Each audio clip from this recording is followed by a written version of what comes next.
хэлбэл хууль тогтоогчосоо бид мөрдөх ёстой гэж юу. Тэр дотор хуулийг хэрэгжүүлэх ажлыг улсын хурлын хариуцдаг засгийн газрын тэргүүнээсээ гэж мөрдөгдөх ёстой гэж боддог.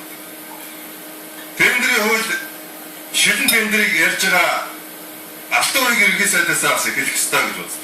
Тийм учраас хардгал ихээр эдэлж зарим асуудлыг шалгуулсан. Жишээлбэл 500 гаруй сая төгрөгийг хууль зөрчиж тендергүйгээр шийдсэн байна гэдэг асуудлыг алтан уурыг бүтээлгээд 4 сарын хугацаанд хуулийн байгууллагаар шалгуулж байна.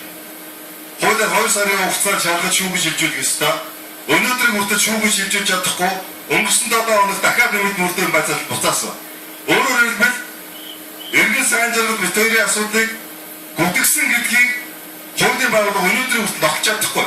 Тэр заавал нотлоодох гэж буцаага явуулаад байна. Заавал нотлоодох.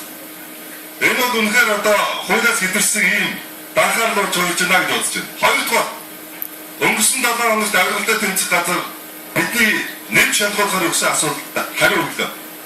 Энэ дээр алтан уурын иргэн сайд 54% багцаасаа 9.7 тэрбум төгрөгийн тендерийг хууль зөрчиж нээлттэй тендергүйгээр зарласан байна гэдгийг тогтоосон.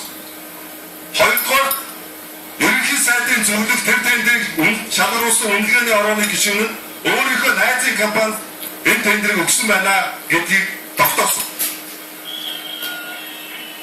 Хамгийн сонирхолтой тэгтээ энэ нэрт хэрэг үүсэхгүй гэж хариу өглөө.